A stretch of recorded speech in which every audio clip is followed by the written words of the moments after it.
Listen, this isn't a fashion misunderstanding. This isn't a lost in the mail oops moment. This is a quiet, classy woman reportedly saying, "Years later, I've had zero contact with Meghan, not since she borrowed those dresses and didn't return them." And when Victoria Beckham is the one allegedly drawing the line like that, you don't brush it off. You freeze. Because Victoria doesn't talk unless she's done being polite. Now let's get something straight before anyone tries to spin this into tabloids being tabloids. In high fashion, borrowing is not casual. It's not a celebrity free-for-all. It's not try it on and keep it if you feel cute. Borrowing is logged, tracked, assigned, documented. People's jobs hang on those returns. And if something goes missing, it's not the rich person who gets questioned first. It's the assistants, the stylists, the runners. Someone below takes the heat. So when Victoria allegedly says clothes were borrowed and never returned, that's not petty gossip. That's a professional accusation delivered with that icy calm that says, "I'm not guessing, I'm telling you." And we're not talking about one random dress tossed into a garment bag. The claims swirl around multiple pieces: coats, dresses, boots, handbags, thousands of pounds worth of designs loaned around Meghan's early royal era, including that first royal Christmas glow-up phase where everything was curated like a coronation trailer. That wasn't just help, that was trust at the highest level. Here's what makes this story sting. Victoria didn't have to do anything. She's Victoria Beckham. She's not begging for clout, she's not chasing headlines, she's not desperate for a royal connection. Yet the whispers say she offered guidance, style, image, the subtle art of looking royal without looking like you're wearing a costume. And she did it quietly, without demanding attention, without turning it into some loud brand moment. It wasn't a paid placement parade. It wasn't a sponsorship circus. It was one powerful woman allegedly helping another, woman to woman, because that's how these circles sometimes operate: favors given, respect returned. But apparently, respect didn't come back the same way. Because behind the scenes, the energy reportedly soured. Sources claim Meghan grew irritated when she fully clocked how wealthy and connected the Beckhams truly were. Private jets, multiple estates, yacht-level influence. The kind of power that doesn't require a title. And when you're used to being the center of the room, meeting people who don't need your shine can hit like a slap.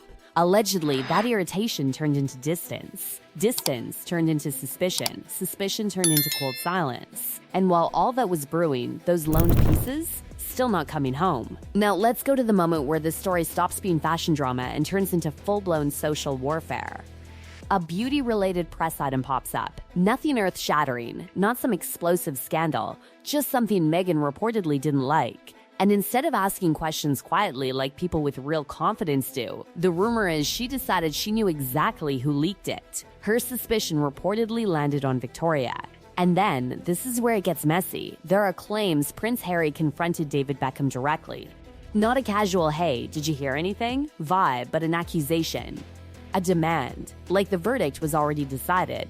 The Beckhams allegedly denied it outright. No evidence, no proof, just suspicion swinging like a blade. And here's the detail people keep skipping past like it's minor. While Meghan was allegedly accusing Victoria of leaking, the borrowed clothes still weren't returned. So the message becomes brutal without anyone even saying it. You think I betrayed you, yet you're holding on to what belongs to me? That's not just tension. That's disrespect stacked on top of entitlement. And then came the wedding. Yes, the Beckhams attended. They showed up. They supported publicly. That alone is a statement in elite circles. We stand with you. But when the exclusive evening reception happened, the whispers say they weren't invited. And allegedly, Victoria took that as the final confirmation that something was off. Not because she needs access, please, she doesn't, but because it's a signal. In that world, invitations are currency. And snubbing someone who loans you premium designs and advice? That's not accidental. That's a message. I've used what I needed. I'm done now. Behind the scenes, it's claimed Victoria's team requested the return of the loaned pieces. And what came back? Not the dresses, just delays, excuses, deflection. That's when the alleged realization hit. Maybe Meghan didn't see them as loans. Maybe she saw them as perks, like a royal gift bag that never needs returning. And if this was the end, it would already be ugly. But it doesn't end there, because then the pattern reportedly pops back up in a totally different arena, years later, with a glossy shoot and a quiet inventory check that lit the whole industry on fire behind closed doors. Fast forward to late 2022, Meghan fronts a high-profile shoot with Variety. Everything looks normal in the moment. Glam, lights, styling, perfection. Then later, during an inventory check, multiple items are reportedly missing. Dresses, jewelry, high-value pieces. And when journalist Vanessa Grigoriadis discussed it on a podcast, the story took on a life of its own. Because insiders weren't shocked, just grimly validated. And the alleged justification coming from Meghan's camp? That she kept the items to prevent them from being sold online by crew members. That explanation didn't land as noble in fashion circles, it landed as insulting. Because inventory exists to protect everyone involved. You don't protect by keeping what isn't yours. That's not protection. That's possession dressed up as concern. And then, comes the detail that makes stylists' stomachs drop. The emerald green one-shoulder satin gown from Galvin appears again later, tied to Meghan's promotional imagery for her Netflix holiday project. Same cut, same fabric, same unmistakable look. And in fashion logic, re-wearing a loaned item years later doesn't scream oops. It screams ownership. And the moment that dress resurfaced, every whisper that had been treated like rumor suddenly snapped into alignment like a lock clicking shut. So now ask yourself, if Victoria allegedly cut contact after dresses weren't returned, and then the industry sees another missing item story, what happens next? Because fashion doesn't cancel you loudly. Fashion doesn't do public screaming matches. Fashion does something colder. It simply stops answering your calls. What happens after fashion goes silent? Not the dramatic kind of silence, the deadly one. The kind where stylists don't call back, where sample rooms suddenly have nothing available, where designers smile politely in public and lock the doors in private. Because in fashion, reputation isn't destroyed with statements, it's erased with access denial. And that's exactly what insiders say began happening. After the alleged Beckham fallout, Meghan's fashion pipeline reportedly shifted. The ultra-elite European houses? Fewer yeses, fewer personal loans, more contracts, more paperwork, more wear-it-on-site only rules. Because once a name gets whispered alongside missing inventory, it doesn't matter how famous you are, your freedom gets downgraded, quietly, professionally, permanently. And here's the brutal irony. The same industry Meghan reportedly believes she was too powerful to answer to is the one that decides who gets styled like royalty and who gets dressed like a brand ambassador, on probation. Behind closed doors, stylists allegedly began swapping notes. Not emotional notes, logistical ones. What went out? What came back? What didn't? That's how these worlds protect themselves. No lawsuits, no screaming, just shared memory. And once your name is logged in that mental spreadsheet, good luck resetting it. Now, rewind back to Victoria Beckham for a moment, because her response is the loudest part of the story precisely because she never spoke publicly. No interviews, no clapbacks, no leaks, just distance. Sources say she cut contact entirely. No more messages, no more guidance, no more favors. And when asked years later about Meghan, that now infamous line surfaces again, "I haven't spoken to her in years." Short, clean, final. The kind of sentence that ends conversations because it confirms there's history, but no future.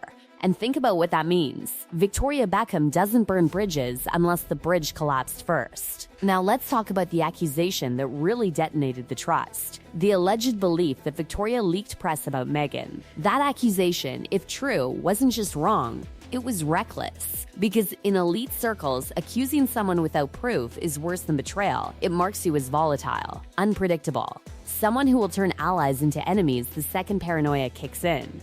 And insiders say that moment, the accusation delivered through Harry, was the point of no return. Because from Victoria's perspective, the situation looked insane. You're accusing me of leaking while still holding on to my designs? That's not confusion. That's audacity. And from there, the pattern allegedly continued. Requests to return items met with delays. Delays turned into silence. Silence turned into acceptance, not the forgiving kind, but the kind where people stop expecting anything back and mentally write you off. And this is where the story gets darker.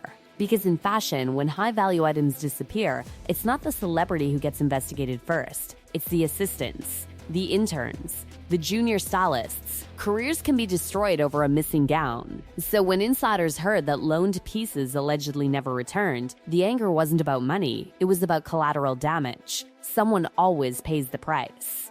And here's the thing no one wants to say out loud. If this were truly an innocent mistake, it would have been fixed instantly. Returned, apologized for, cleared. But instead, the story keeps resurfacing. Different years, different shoots, same issue. Missing items, unclear ownership, strained relationships. That's not coincidence, that's a reputation forming. Now bring it forward to Hollywood. By the time Meghan fully pivoted into the American celebrity ecosystem, the whispers were already there. Quiet, but persistent. Designers allegedly became cautious. Loan terms tightened. Some refused entirely. And suddenly, Meghan's style started leaning more heavily on paid partnerships and controlled branding instead of organic high-fashion trust. Because trust is earned, and once lost, it's never lent again. And then there's the emerald green dress, the visual that refuses to go away. Because wearing a borrowed item once? Fine. Wearing it years later, tied to a personal project? That crosses into dangerous territory. In fashion language, that signals ownership. And if the item was never purchased, that's when the industry stiffens. Stylists reportedly clocked it immediately. Designers noticed. And the same quiet question echoed again. Was this ever returned? That's when the story stopped being old gossip and became confirmation bias. Every past whisper suddenly felt credible. Every strained relationship suddenly made sense. And what about Meghan's explanation that keeping items protected them from being sold by crew members? Insiders say that explanation did more damage than silence ever could have, because it implies distrust of professionals while justifying possession of what doesn't belong to you. And in an industry built on trust chains, that's poison. You don't fix distrust by creating more of it. Now let's land this where it hurts the most. Victoria Beckham didn't expose Meghan with words. She exposed her with absence. No public defense, no reconciliation, no shared appearances, no quiet endorsements. Just a closed door that never reopened. And in the Beckham world, that's as final as it gets. Because Victoria understands something Meghan allegedly didn't. Power isn't loud. Power doesn't chase. Power doesn't explain. Power simply decides you no longer exist in its orbit. And once that decision is made, the industry follows. So whether every detail is true or not almost becomes irrelevant, because perception is everything, and perception has already done its damage. When fashion stops lending to you, when insiders stop vouching for you, when former allies go cold without drama, that's not a scandal. That's a verdict delivered in silence. And the most brutal part?